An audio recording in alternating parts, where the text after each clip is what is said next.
The Hyborian Age by Robert E. Howard, narrated by Insomnia Audiobooks. Of that epoch known by the Nemedian chroniclers as the pre-Cataclysmic age, little is known except the latter part, and that is veiled in the mists of legendary. Known history begins with the waning of the pre-Cataclysmic civilization dominated by the kingdoms of Camellia, Valusia, Verulia, Grondar, Thule, and Comoria. These people spoke a similar language, arguing a common origin. There were other kingdoms, equally civilized, but inhabited by different and apparently older races. The barbarians of that age were the Picts, who lived on islands far out on the Western Ocean. The Atlanteans, who dwelt on a small continent between the Pictish islands and the main, or Thurian continent, and the Lemurians, who inhabited a chain of large islands in the Eastern Hemisphere. There were vast regions of unexplored land. The civilized kingdoms, though enormous in extent, occupied a comparatively small portion of the whole planet. Valusia was the westernmost kingdom of the Thurian continent. Grondar the easternmost, east of Grondar, whose people were less highly cultured than those of their kindred kingdoms, stretched a wild and barren expanse of deserts.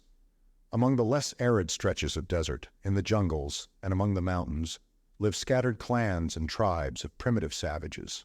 Far to the south there was a mysterious civilization unconnected with the Thurian culture and apparently pre-human in its nature.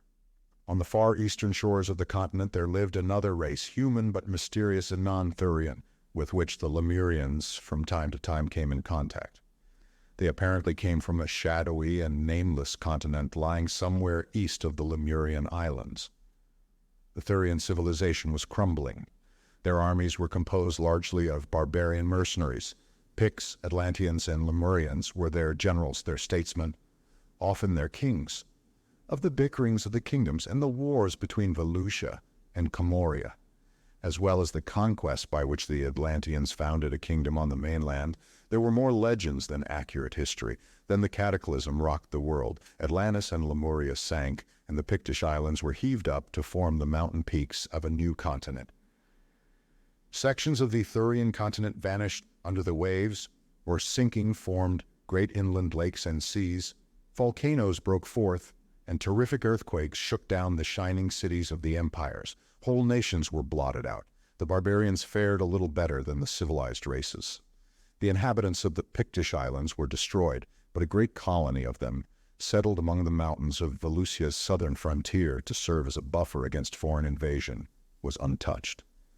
The continental kingdom of the Atlanteans likewise escaped the common ruin, and to it came thousands of their tribesmen in ships from the sinking land. Many Lemurians escaped to the eastern coast of the Thurian continent, which was comparatively untouched. There they were enslaved by the ancient race which already dwelt there, and their history for thousands of years is a history of brutal servitude. In the western part of the continent, changing conditions created strange forms of plant and animal life. Thick jungles covered the plains, great rivers cut their roads to the sea. Wild mountains were heaved up, and lakes covered the ruins of old cities and fertile valleys. To the continental kingdom of the Atlanteans, from sunken areas, swarmed myriads of beasts and savages, ape-men and apes, forced to battle continually for their lives. They yet managed to retain vestiges of their former state of highly advanced barbarism. Robbed of metals and ores, they became workers in stone like their distant ancestors, and had attained a real artistic level when their struggling culture came into contact with the powerful Pictish nation. The Picts had also reverted to flint, but had advanced more rapidly in the matter of population and war science. They had none of the Atlanteans' artistic nature. They were a ruder, more practical, more prolific race. They left no pictures painted or carved on ivory, as did their enemies, but they left remarkably efficient flint weapons in plenty. These Stone Age kingdoms clashed, and in a series of bloody wars, the outnumbered Atlanteans were hurled back into a state of savagery, and the evolution of the Picts was halted. 500 years after the Cataclysm, the barbaric kingdoms have vanished. It is now a nation of savages, the Picts, carrying on continual warfare with tribes of savages, the Atlanteans. The Picts had the advantage of numbers and unity, whereas the Atlanteans had fallen into loosely knit clans. That was the west of that day. In the distant east, cut off from the rest of the world by the heaving up of gigantic mountains and the forming of a chain of vast lakes. The Lemurians are toiling as slaves of their ancient masters. The far south is still veiled in mystery, untouched by the cataclysm. Its destiny is still pre-human. Of the civilized races of the Thurian continent, a remnant of one of the non-Volusian nations dwells among the low mountains of the southeast, the Cimmeri. Here and there about the world are scattered clans of apish savages, entirely ignorant of the rise and fall of the great civilizations. But in the far north, another people are slowly coming into existence. At the time of the Cataclysm, a band of savages whose development was not much above that of the Neanderthal fled to the north to escape destruction. They found the snow countries inhabited only by a species of ferocious snow apes, huge, shaggy white animals apparently native to that climate. These they fought and drove beyond the Arctic Circle to perish as the savages thought. The latter, then, adapted themselves to their hardy new environment and throve. After the Pictish Atlantean wars had destroyed the beginnings of what might have been a new culture, another, lesser cataclysm further altered the appearance of the original continent, left a great inland sea where the chain of lakes had been, to further separate west from east, and the attendant earthquakes, floods, and volcanoes completed the ruin of the barbarians which their tribal wars had begun. 1,000 years after the lesser cataclysm, the Western world is seen to be a wild country of jungles and lakes, and torrential rivers. Among the forest-covered hills of the northwest exist wandering bands of ape men, without human speech, or the knowledge of fire, or the use of implements. They are the descendants of the Atlanteans, sunk back into the squalling chaos of jungle bestiality from which ages ago their ancestors so laboriously crawled. To the southwest dwell scattered clans of degraded cave-dwelling savages, whose speech is of the most primitive form, yet who still retain the name of Picts, which has come to mean merely a term designating men themselves, to distinguish them from the true beasts with which they contend for life and food. It is their only link with their former stage. Neither the squalid Picts nor the apish Atlanteans have any contact with other tribes or peoples. Far to the east, the Lemurians, leveled almost to a bestial plane themselves by the brutishness of their slavery, have risen and destroyed their masters. They are savages stalking among the ruins of a strange civilization. The survivors of that civilization who have escaped the fury of their slaves have come westward. They fall upon that mysterious pre-human kingdom of the south and overthrow it, substituting their own culture, modified by contact with the older one. The newer kingdom is called Stygia, and remnants of the older nation seem to have survived and even been worshipped after the race as a whole had been destroyed. Here and there in the world, small groups of savages are showing signs of an upward trend. These are scattered and unclassified. But in the north, the tribes are growing. These people are called Hyborians or Hybori. Their god was Bori, some great chief, whom legend made even more ancient as the king who led them into the north, in the days of the great cataclysm, which the tribes remember only in distorted folklore. They have spread over the north and are pushing southward in leisurely treks. So far, they have not come in contact with any other races. Their wars have been with one another. 1,500 years in the North Country have made them a tall, tawny-haired, gray-eyed race, vigorous and warlike, and already exhibiting a well-defined artistry and poetism of nature. They still live mostly by the hunt, but the southern tribes have been raising cattle for some centuries. There is one exception in their so far complete isolation from other races. A wanderer into the far north returned with the news that the supposedly deserted ice wastes were inhabited by an extensive tribe of ape-like men, descended, he swore, from the beasts driven out of the more habitable land by the ancestors of the Hyborians. He urged that a large war party be sent beyond the Arctic Circle to exterminate these beasts, whom he swore were evolving into true men. He was jeered at. A small band of adventurous young warriors followed him into the north, but none returned. But tribes of the Hyborians were drifting south, and as the population increased, this movement became extensive. The following age was an epoch of wandering and conquest. Across the history of the world, tribes and drifts of tribes move and shift in an ever-changing panorama. Look at the world 500 years later. Tribes of tawny-haired Hyborians have moved southward and westward, conquering and destroying many of the small unclassified clans. Absorbing the blood of conquered races, already the descendants of the older drifts have begun to show modified racial traits, and these mixed races are attacked fiercely by new, purer-blooded drifts and swept before them as a broom sweeps debris impartially, to become even more mixed and mingled in the tangled debris of races and tag-ends of races. As yet, the conquerors have not come in contact with the older races. To the southeast, the descendants of the Cimmerians, given impetus by new blood resulting from admixture with some unclassified tribe, are beginning to seek to revive some faint shadow of their ancient culture. To the west, the apish Atlanteans are beginning the long climb upward. They have completed the cycle of existence. They have long forgotten their former existence as men. Unaware of any other former state, they are starting the climb unhelped and unhindered by human memories. To the south of them, the Picts remain savages, apparently defying the laws of nature by neither progressing nor retrogressing. Far to the south dreams the ancient mysterious kingdom of Stygia. On its eastern borders wander clans of nomadic savages, already known as the Sons of Shem. Next to the Picts, in the broad valley of Zing, protected by great mountains, a nameless band of primitives, tentatively classified as akin to the Shemites, has evolved an advanced agricultural system and existence. Another factor has added to the impetus of Hyborian drift. A tribe of that race has discovered the use of stone in building, and the first Hyborian kingdom has come into being, the rude and barbaric kingdom of Hyperborea, which had its beginning in a crude fortress of boulders heaped to repel tribal attack. The people of this tribe soon abandoned their horse-hide tents for stone houses. Crudely but mightily built, and thus protected, they grew strong. There are few more dramatic events in history than the rise of the rude, fierce kingdom of Hyperborea, whose people turned abruptly from their nomadic life to their rear dwellings of naked stone, surrounded by cyclopean walls, a race scarcely emerged from the polished Stone Age, who had by a freak of chance learned the first rude principles of architecture. The rise of this kingdom drove forth many other tribes, for, defeated in the war, or refusing to become tributary to their castle-dwelling kinsmen, many clans set forth on long treks that took them halfway around the world, and already the more northern tribes are beginning to be harried by gigantic blonde savages not much more advanced than ape-men. The tale of the next 1,000 years is the tale of the rise of the Hyborians, whose warlike tribes dominate the Western world. Rude kingdoms are taking shape.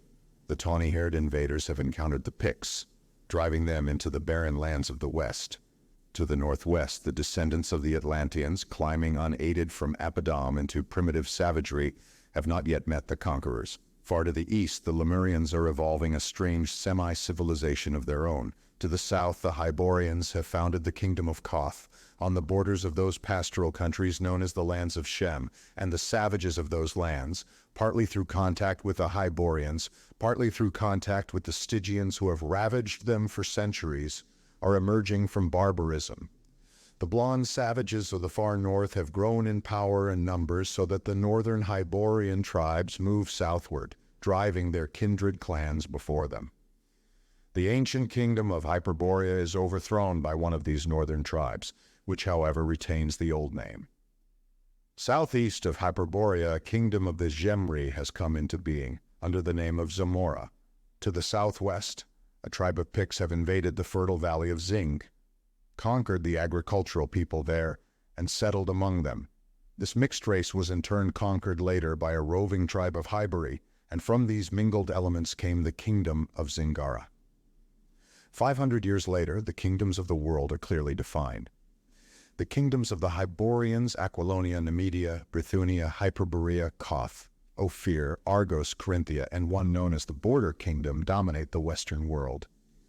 Zamora lies to the east, and Zingara to the southwest of these kingdoms, people alike in darkness of complexion and exotic habits, but otherwise unrelated. Far to the south sleeps Stygia, untouched by foreign invasion, but the peoples of Shem have exchanged the Stygian yoke for the less galling one of Koth. The dusky masters have been driven south of the great river Styx, Nilus or Nile, which, flowing north from the shadowy hinterlands, turns almost at right angles and flows almost due west through the pastoral meadowlands of Shem to empty into the Great Sea. North of Aquilonia, the westernmost Hyborian kingdom, are the Cimmerians, ferocious savages untamed by the invaders. but advancing rapidly because of contact with them. They are the descendants of the Atlanteans, now progressing more steadily than their old enemies, the Picts, who dwell in the wilderness west of Aquilonia. Another 5 centuries, and the Hyborian peoples are the possessors of a civilization so virile that contact with it virtually snatched out of the wallow of savagery such tribes as it touched. The most powerful kingdom is Aquilonia, but others vie with it in strength and mixed race. The nearest to the ancient rootstock are the Gundermen of Gunderland, a northern province of Aquilonia. But this mixing has not weakened the race. They are supreme in the Western world, though the barbarians of the wastelands are growing in strength. In the north, golden-haired, blue-eyed barbarians, descendants of the blonde Arctic savages, have driven the remaining Hyborian tribes out of the snow countries, except the ancient kingdom of Hyperborea, which resists their onslaught. Their country is called Nordheim, and they are divided into the red-haired Vanir of Vanaheim and the yellow-haired Aesir of Asgard. Now the Lemurians enter history again as Hyrcanians. Through the centuries they have pushed steadily westward, and now a tribe skirts the southern end of the great inland sea, Vilayet, and establishes the kingdom of Turan on the southwestern shore. Between the inland sea and the eastern borders of the native kingdoms lie vast expanses of steppes, and in the extreme north and extreme south, deserts. The non-Hyrcanian dwellers of these territories are scattered and pastoral, unclassified in the north, Shemitish in the south, aboriginal, with a thin strain of Hyborian blood from wandering conquerors. Toward the latter part of the period, other Hyrcanian clans push westward, around the northern extremity of the inland sea and clash with the eastern outposts of the Hyborians. Glance briefly at the peoples of that age. The dominant of Hyborians are no longer uniformly tawny-haired and gray-eyed. They have mixed with other races. There is a strong Shemitish, even a Stygian strain among the peoples of Koth, and to a lesser extent of Argos, while in the case of the latter, admixture with the Zingarans has been more extensive than with the Shemites. The eastern Brythunians have intermarried with the dark-skinned Cimmerians, and the people of southern Aquilonia have mixed with the brown Zingarans, until black hair and brown eyes are the dominant type in Poitou, the southernmost province. The ancient kingdom of Hyperborea is more aloof than the others, yet there is alien blood in plenty in its veins, from the capture of foreign women, Hyrcanians, Aesir, and Cimmerians. Only in the province of Gunderland, where the people keep no slaves, is the pure Hyborian stock found unblemished. But the barbarians have kept their bloodstream pure. The Cimmerians are tall and powerful, with dark hair and blue or gray eyes. The people of Nordheim are of similar build, but with white skins, blue eyes, and golden or red hair. The Picts are of the same type as they always were, short, very dark, with black eyes and hair. The Hyrcanians are dark and generally tall and slender, though a squat, slant-eyed type is more and more common among them, resulting from mixture with a curious race of intelligent, though stunted, aborigines, conquered by them among the mountains east of Vilayet, on their westward drift. The Shemites are generally of medium height, though sometimes when mixed with Stygian blood, gigantic, broadly and strongly built, with hook noses, dark eyes, and blue-black hair. The Stygians are tall and well-made, dusky, straight-featured. At least the ruling classes are of that type. The lower classes are a downtrodden mongrel horde, a mixture of Negroid, Stygian, Shemitish, even Hyborian bloods. South of Stygia are the vast black kingdoms of the Amazons, the Kushites, the Atlanteans, and the hybrid empire of Zimbabwe. Between Aquilonia and the Pictish wilderness lie the Bosonian marches, peopled by descendants of an aboriginal race, conquered by a tribe of Hyborians early in the first ages of the Hyborian drift. This mixed people never attained the civilization of the pure Hyborians, and was pushed by them to the very fringe of the civilized world. The Bosonians are of medium height and complexion, their eyes brown or gray, and they are mesocephalic. They live mainly by agriculture in large walled villages, and are part of the Aquilonian kingdom. Their marches extend from the border kingdom in the north to Zingara in the southwest, forming a bulwark for Aquilonia against both the Cimmerians and the Picts. They are stubborn defensive fighters, and centuries of warfare against northern and western barbarians have caused them to evolve a type of defense almost impregnable against direct attack. 500 years later, the Hyborian civilization was swept away.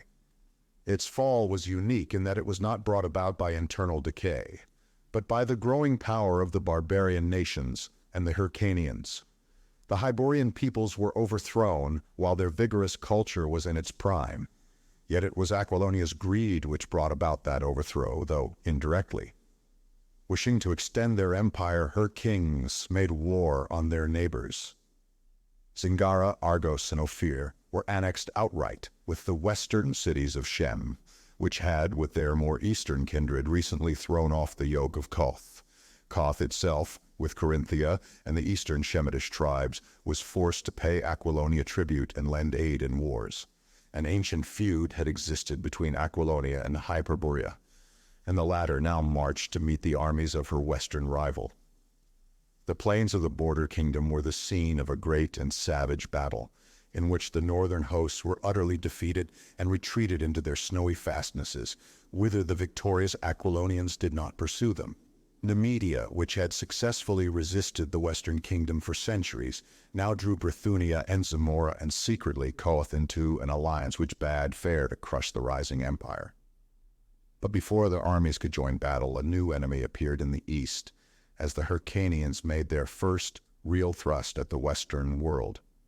Reinforced by adventurers from east of Villae, the riders of Thurian swept over Zamora, devastated eastern Corinthia, and were met on the plains of Bithynia by the Aquilonians, who defeated them and hurled them flying eastward.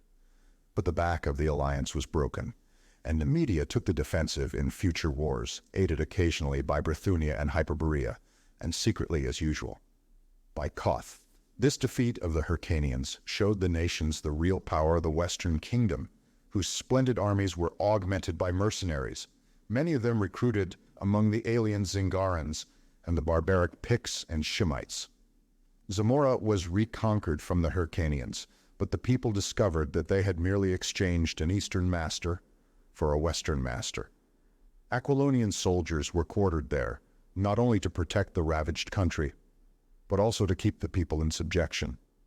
The Hyrcanians were not convinced. 3 more invasions burst upon the Zamorian borders and the lands of Shem, and were hurled back by the Aquilonians, though the Turanian armies grew larger as hordes of steel-clad riders rode out of the east, skirting the southern extremity of the inland sea. But it was in the west that a power was growing destined to throw down the kings of Aquilonia from their high places. In the north, there was incessant bickering along the Cimmerian borders, between the black-haired warriors in the Nordheimir, and the Aesir, between wars with the Vanir, assailed Hyperborea and pushed back the frontier, destroying city after city. The Cimmerians also fought the Picts and Bossonians impartially, and several times raided into Aquilonia itself, but their wars were less invasions than mere plundering forays. But the Picts were growing amazingly in population and power. By a strange twist of fate, it was largely due to the efforts of one man, and he an alien, that they set their feet upon the ways that led to eventual empire. This man was Aurus, a Numidian priest, a natural-born reformer. What turned his mind toward the Picts is not certain, but this much is history. He determined to go into the western wilderness and modify the rude ways of the heathen by the introduction of the gentle worship of Mitra. He was not daunted by the grisly tales of what had happened to traders and explorers before him, and by some whim of fate he came among the people he sought, alone and unarmed, and was not instantly speared. The Picts had benefited by contact with Hyborian civilization, but they had always fiercely resisted that contact. That is to say, they had learned to work crudely in copper and tin, which were found scantily in their country, and for which latter metal they raided into the mountains of Zingara, or traded hides, whale's teeth, walrus tusks, and such few things as savages have to trade. They no longer lived in caves and tree shelters, but built tents of hides and crude huts copied from those of the Bossonians. They still lived mainly by the chase, since their wilds swarmed with game of all sorts, and the rivers and sea with fish, but they had learned how to plant grain, which they did sketchily, preferring to steal it from their neighbors, the Bossonians and Zingarans. They dwelt in clans which were generally at feud with each other, and their simple customs were bloodthirsty and utterly inexplicable to a civilized man such as Aris of Nemedia. They had no direct contact with the Hyborians, since the Bosonians acted as a buffer between them. But Aris maintained that they were capable of progress, and events proved the truth of his assertion, though scarcely in the way he meant. Aris was fortunate in being thrown in with a chief of more than usual intelligence, Gorm by name. Gorm cannot be explained any more than Genghis Khan, Othman, Attila, or any of those individuals who, born in naked lands among untutored barbarians, yet possess the instinct for conquest and empire building. In a sort of bastard Bosonian, the priest made the chief understand his purpose. And though extremely puzzled, Gorm gave him permission to remain among his tribe, unbutchered, a case unique in the history of the race. Having learned the language, Aris set himself to work to eliminate the more unpleasant phases of Pictish life, such as human sacrifice, blood feud, and the burning alive of captives. He harangued Gorm at length, whom he found to be an interested, if unresponsive, listener. Imagination reconstructs the scene: the black-haired chief, in his tiger skins and necklace of human teeth, squatting on the dirt floor of the wattle hut, listening intently to the eloquence of the priest, who probably sat on a carven, skin-covered block of mahogany, provided in his honor clad in the silken robes of a Nemedian priest, gesturing with his slender white hands as he expounded the eternal rights and justices which were the truths of Mitra. Doubtless, he pointed with repugnance at the rows of skulls which adorned the walls of the hut, and urged Gorm to forgive his enemies instead of putting their bleached remnants to such use. Aris was the highest product of an innately artistic race, refined by centuries of civilization. Gorm had behind him a heritage of 100,000 years of screaming savagery. The pad of the tiger was in his stealthy step, the grip of the gorilla in his black-nailed hands, the fire that burns in a leopard's eyes burned in his. Aris was a practical man. He appealed to the savage's sense of material gain. He pointed out the power and splendor of the Hyborian kingdoms as an example of the power of Mitra, whose teachings and works had lifted them up to their high places. And he spoke of cities and fertile plains, marble walls and iron chariots, jeweled towers and horsemen in their glittering armor riding to battle. And Gorm, with the unerring instinct of the barbarian, passed over his words regarding gods and their teachings, and fixed on the material powers thus vividly described. There in that mud-floored wattle hut, with the silk-robed priest on the mahogany block, and the dark-skinned chief crouching in his tiger hides, was laid the foundations of empire. As has been said, Aris was a practical man. He dwelt among the Picts, and found much that an intelligent man could do to aid humanity, even when that humanity was cloaked in tiger skins and wore necklaces of human teeth. Like all priests of Mitra, he was instructed in many things. He found that there were vast deposits of iron ore in the Pictish hills, and he taught the natives to mine, smelt and work it into implements, agricultural implements, as he fondly believed. He instituted other reforms, but these were the most important things he did. He instilled in Gorm a desire to see the civilized lands of the world. He taught the Picts how to work in iron, and he established contact between them and the civilized world. At the chief's request, he conducted him and some of his warriors through the Bosonian marches, where the honest villagers stared in amazement into the glittering outer world. Aris no doubt thought that he was making converts right and left, because the Picts listened to him and refrained from smiting him with their copper axes. But the Pict was little calculated to seriously regard teachings which bade him forgive his enemy and abandon the warpath for the ways of honest drudgery. It has been said that he lacked artistic sense. His whole nature led to war and slaughter. When the priest talked of the glories of the civilized nations, his dark-skinned listeners were intent, not on the ideals of his religion, but on the loot which he unconsciously described in the narration of rich cities and shining lands. When he told how Mitra aided certain kings to overcome their enemies, they paid scant heed to the miracles of Mitra, but they hung on the description of battle lines, mounted knights, and maneuvers of archers and spearmen. They hearkened with keen dark eyes and inscrutable countenances. and they went their ways without comment, and heeded with flattering intentness his instructions as to the working of iron and kindred arts. Before his coming, they had filched steel weapons and armor from the Bosonians and Zingarans, or had hammered out their own crude arms from copper and bronze. Now a new world opened to them, and the clang of sledges re-echoed throughout the land. And Gorm, by virtue of this new craft, began to assert his dominance over other clans, partly by war, partly by craft and diplomacy, in which latter art he excelled all other barbarians. Picts now came and went freely into Aquilonia under safe conduct, and they returned with more information as to armor forging and sword making. More, they entered Aquilonia's mercenary armies to the unspeakable disgust of the sturdy Bosonians. Aquilonia's kings toyed with the idea of playing the Picts against the Cimmerians, and possibly thus destroying both menaces. But they were too busy with their policies of aggression in the south and east to pay much heed to the vaguely known lands of the west, from which more and more stocky warriors swarmed to take service among the mercenaries. These warriors, their service completed, went back to their wilderness with good ideas of civilized warfare, and that contempt for civilization which arises from familiarity with it. Drums began to beat in the hills, gathering fires smoked on the heights, and savage sword-makers hammered their steel on 1,000 anvils. By intrigues and forays, too numerous and devious to enumerate, Gorm became chief of chiefs, the nearest approach to a king the Picts had had in thousands of years. He had waited long. He was past middle age, but now he moved against the frontiers, not in trade but in war. Aras saw his mistake too late. He had not touched the soul of the pagan, in which lurked the hard fierceness of all the ages. His persuasive eloquence had not caused a ripple in the Pictish conscience. Gorm wore a corselet of silvered mail now instead of the tiger skin, but underneath he was unchanged, the everlasting barbarian, unmoved by theology or philosophy, his instincts fixed unerringly on rapine and plunder.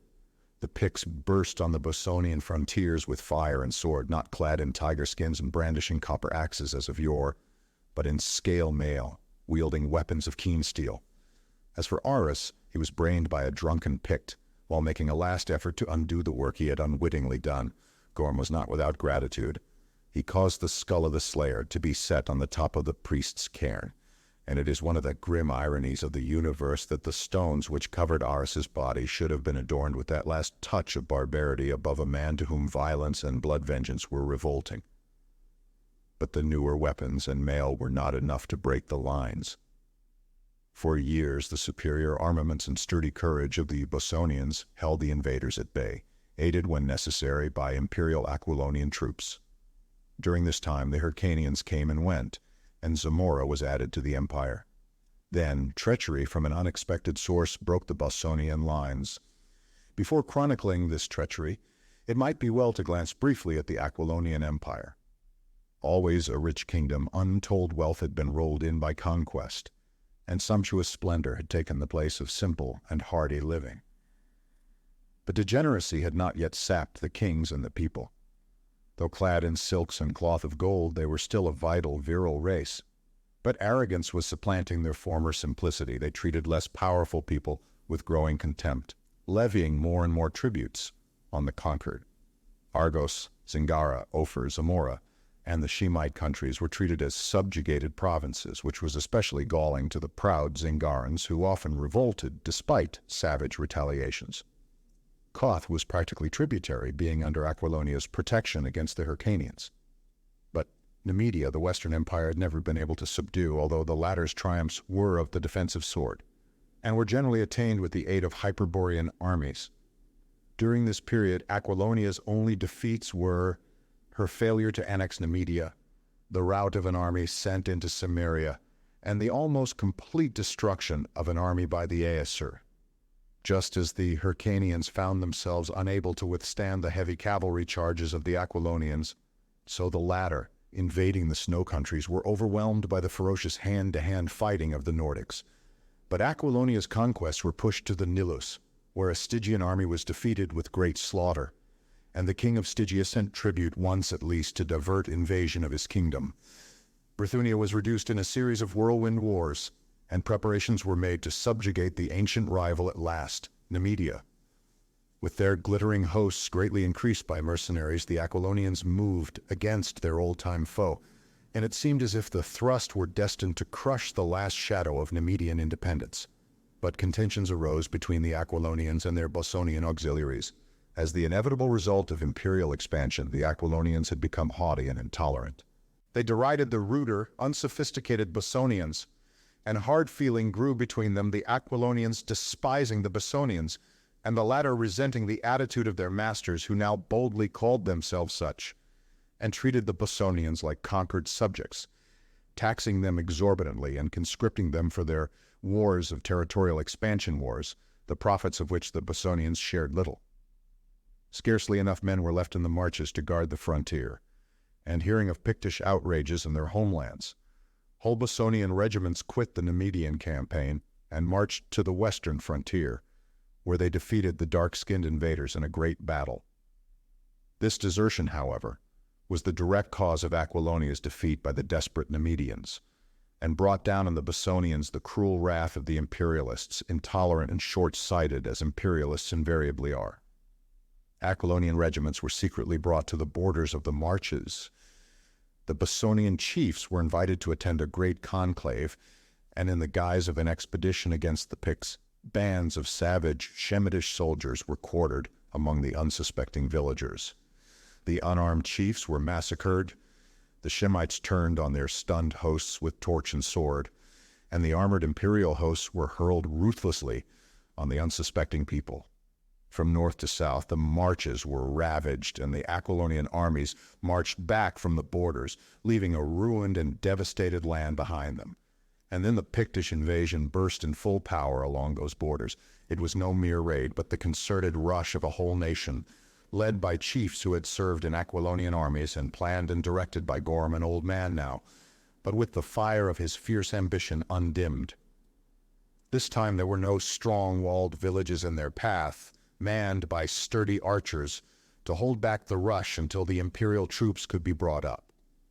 The remnants of the Bosonians were swept out of existence, and the blood-mad barbarians swarmed into Aquilonia, looting and burning, before the legions, warring again with the Nemedians, could be marched into the west. Zingara seized this opportunity to throw off the yoke, which example was followed by Carinthia and the Shemites.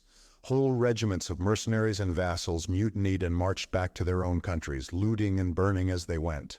The Picts surged irresistibly eastward, and host after host was trampled beneath their feet. Without their Bosonian archers, the Aquilonians found themselves unable to cope with the terrible arrow fire of the barbarians. From all parts of the empire, legions were recalled to resist the onrush, while from the wilderness horde after horde swarmed forth an apparently inexhaustible supply. And in the midst of this chaos, the Cimmerians swept down from their hills, completing the ruin. They looted cities, devastated the country, and retired into the hills with their plunder, but the Picts occupied the land they had overrun, and the Aquilonian Empire went down in fire and blood. Then again the Hyrcanians rode from the blue east. The withdrawal of the imperial legions from Zamora was their incitement. Zamora fell easy prey to their thrusts, and the Hyrcanian king established his capital in the largest city of the country. This invasion was from the ancient Hyrcanian kingdom of Turan, on the shores of the inland sea. But another more savage Hyrcanian thrust came from the north. Hosts of steel-clad riders galloped around the northern extremity of the inland sea, traversed the icy deserts, entered the steppes, driving the aborigines before them, and launched themselves against the western kingdoms. These newcomers were not at first allies with the Turanians, but skirmished with them as with the Hyborians. New drifts of eastern warriors bickered and fought until all were united under a great chief, who came riding from the very shores of the eastern ocean. With no Aquilonian armies to oppose them, they were invincible. They swept over and subjugated Brathunia, and devastated southern Hyperborea and Carinthia. They swept into the Cimmerian hills, driving the black-haired barbarians before them, but among the hills, where cavalry was less effectual, the Cimmerians turned on them, and only a disorderly retreat, at the end of a whole day of bloody fighting, saved the Hyrcanian host from complete annihilation. While these events had been transpiring, The kingdoms of Shem had conquered their ancient master, Koth, and had been defeated in an attempted invasion of Stygia, but scarcely had they completed their degradation of Koth when they were overrun by the Hyrcanians, and found themselves subjugated by sterner masters than the Hyborians had ever been. Meanwhile, the Picts had made themselves complete masters of Aquilonia, practically blotting out the inhabitants. They had broken over the borders of Zingara, and thousands of Zingarans, fleeing the slaughter into Argos, threw themselves on the mercy of the westward sweeping Hyrcanians, who settled them in Zamora as subjects. Behind them as they fled, Argos was enveloped in the flame and slaughter of Pictish conquest, and the slayers swept into Ophir and clashed with the westward riding Hyrcanians. The latter, after their conquest of Shem, had overthrown a Stygian army at the Nilus, and overrun the country as far south as the Black Kingdom of Amazon, of whose people they brought back thousands as captives, settling them among the Shemites. Possibly they would have completed their conquests in Stygia, adding it to their widening empire, but for the fierce thrusts of the Picts against their western conquests. Numidia, unconquerable by Hyborians, reeled between the riders of the east and the swordsmen of the west, when a tribe of Aesir, wandering down from their snowy lands, came into the kingdom, and were engaged as mercenaries.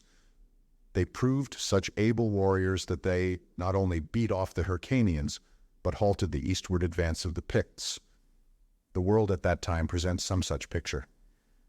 A vast Pictish empire, wild, rude, and barbaric, stretches from the coasts of Vanaheim in the north to the southernmost shores of Zingara. It stretches east to include all Aquilonia except Gunderland, the northernmost province, which as a separate kingdom in the hills survived the fall of the empire and still maintains its independence.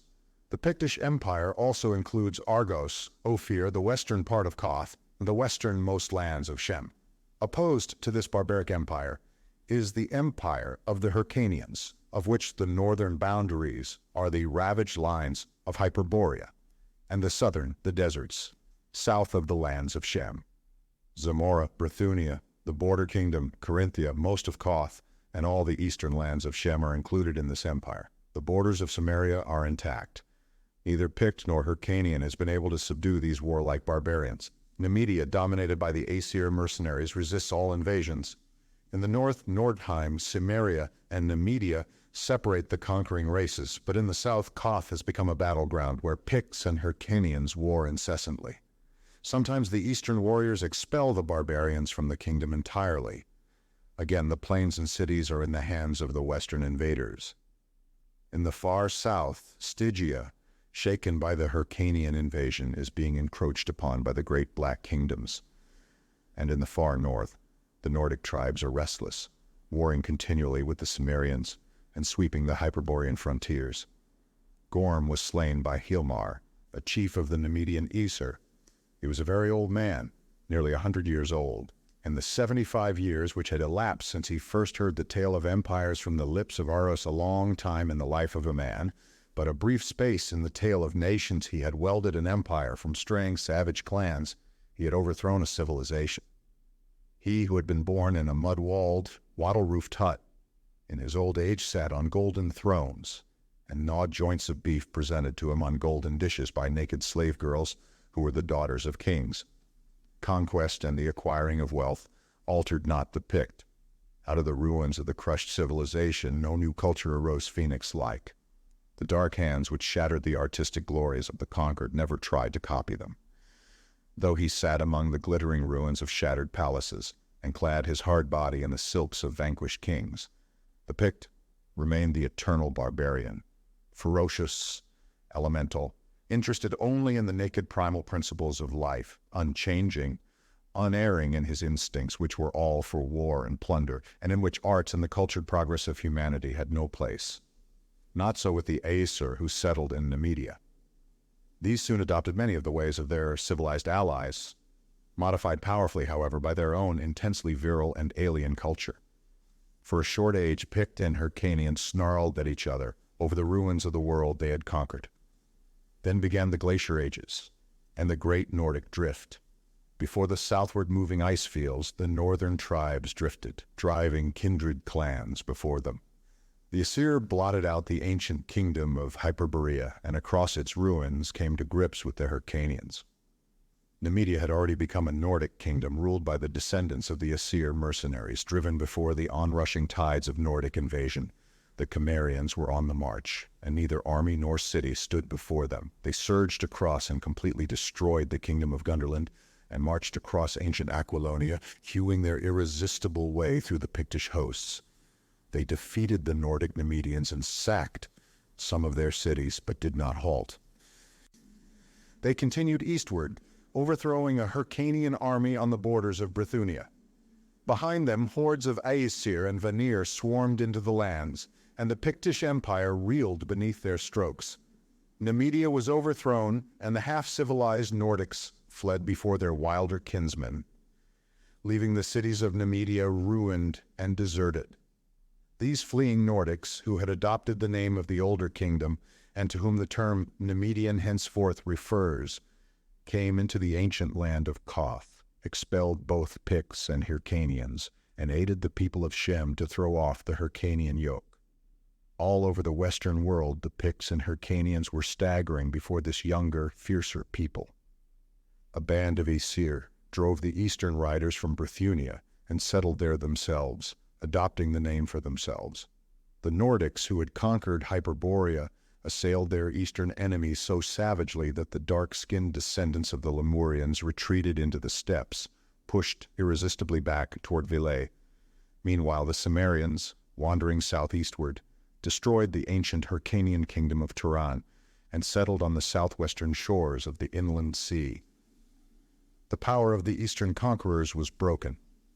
Before the attacks of the Nordheimir and the Cimmerians, they destroyed all their cities, butchered such captives as were not fit to make the long march, and then, herding thousands of slaves before them, rode back into the mysterious east, skirting the northern edge of the sea and vanishing from Western history until they rode out of the east again thousands of years later as Huns, Mongols, Tatars, and Turks.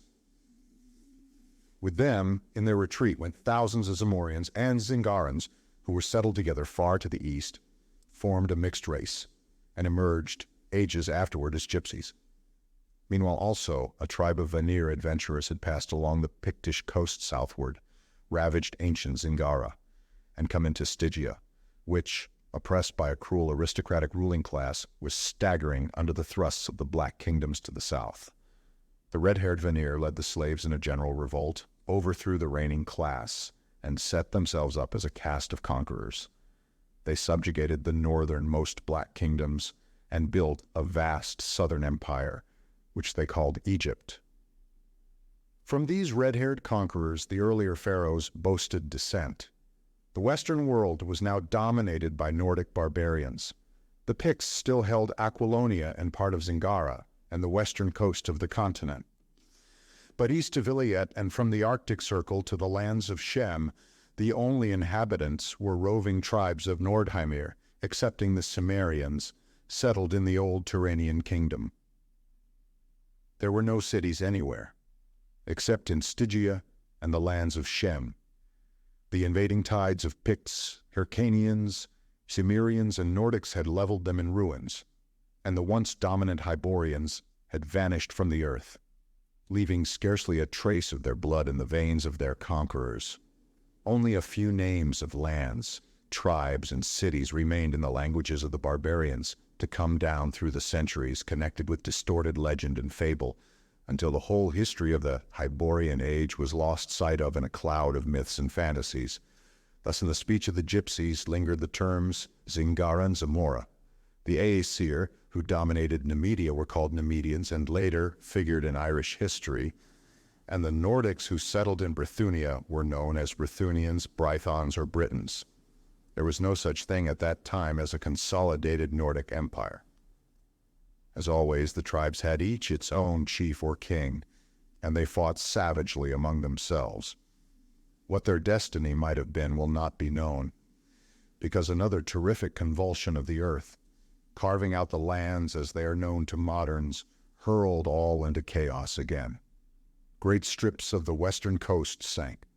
Vanaheim and western Asgard, uninhabited and glacier-haunted wastes for 100 years, vanished beneath the waves. The ocean flowed around the mountains of western Cimmeria to form the North Sea. These mountains became the islands later known as England, Scotland, and Ireland, and the waves rolled over what had been the Pictish wilderness and the Bosonian marches.